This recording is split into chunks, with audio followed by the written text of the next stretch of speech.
everybody, my name is Eric Hopkins and welcome to our YouTube channel. If you're finding us for the very first time, please click that like and subscribe button and don't forget to hit the notification bell so you get all the notifications about when we put up new content here on the channel. Yesterday we had some news about the new Batgirl movie that is going to be coming exclusively to HBO Max. So let's get into that article here. This comes to us from the Hollywood Reporter. Bad Boys for Life, filmmakers to direct the Batgirl movie for Warner Brothers. Let's move on down here a little bit. The Batgirl movie project has found its director, or rather, in this case, its directors. I'm going to screw this up, so bear with me here. Adil El Arbi and Bilal Fallah, I hope I got that right, the duo behind the 2020 hit Bad Boys for Life. Great film, by the way. It was actually the last film I got to see in movie theaters, so I'm hoping that changes soon. They have closed a deal to steer Warner Brothers' DC features centering on Barbara Gordon, the daughter of Gotham City Police Commissioner James Gordon. Christina Hodson, who wrote Bumblebee, which is another underrated film, and is in the Warner's fold with her screenwriting on Birds of Prey, not as good, and The Flash, coming up in 2022, penned the script for what is being planned as a movie for HBO Max. Kristen Burr, who is gearing up for the release of Cruella this month, is producing. Barbara Gordon is the most established version of the Batgirl character, who was initially introduced in 1961 as Betty Kane, but the character was revamped in 1967 when television executives wanted to attract a female audience to the Batman TV series. Then faltering in its third season, Yvonne Craig played the character whose last live-action big-screen appearance was with Alicia Silverstone in Joel Schumacher's 1997 movie Batman and Robin. So yeah, we haven't seen Batgirl in a while in live action, that's for sure.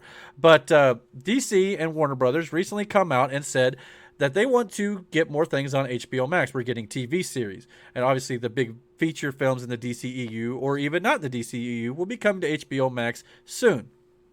But they also said, I think they said in 2022, they want to do 4 theatrical films, and I believe they said 4 exclusive to HBO Max films, all of which I believe will tie into the DCEU, but they will all be at least DC oriented.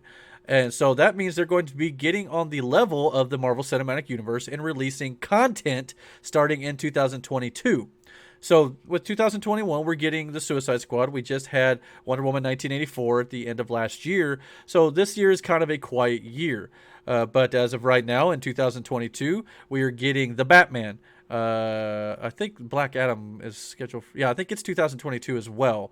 And then we're getting The Flash in November, and we're also getting Aquaman 2 in December. So it's going to be a packed year at the theaters when it comes to DC. But we're also getting rumors of Static Shock and a few other things, and like the Green Lantern TV show is going to be coming to HBO Max. Whether that's tied into the DCU yet or not, we don't know. But I believe the Batgirl movie is going to be tied to the DCEU. How that works out with the current Batman with Ben Affleck and stuff, no one knows. We'll have to wait and see what the Flash film does in 2022. That kind of will reset the DCEU and set it on its new current course, because the Warner Brothers don't want to follow up on the Snyderverse. As much as that may anger fans, this is the path they've chosen. But never say never, though. With this new acquisition by Discovery of Warner Media, thanks to the selling off of AT&T, we very well could get some changes to the DC plans and slate in the future. But all these plans that for 2022 will most likely come to fruition, since that deal will not be done most likely until middle of next year based on the current timeline of government regulations. So we'll see what happens.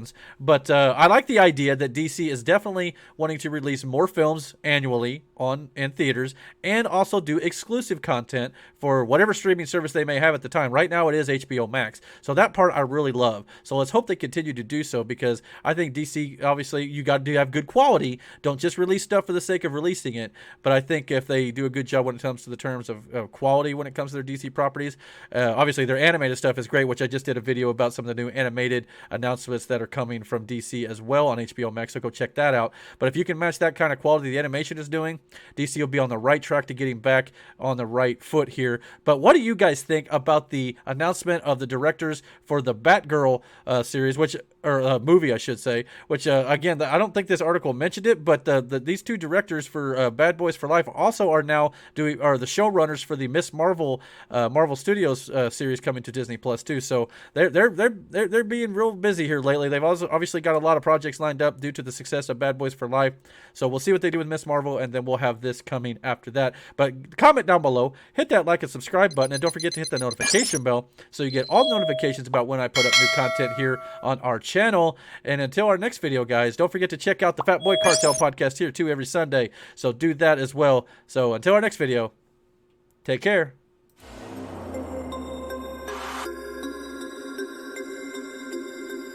Target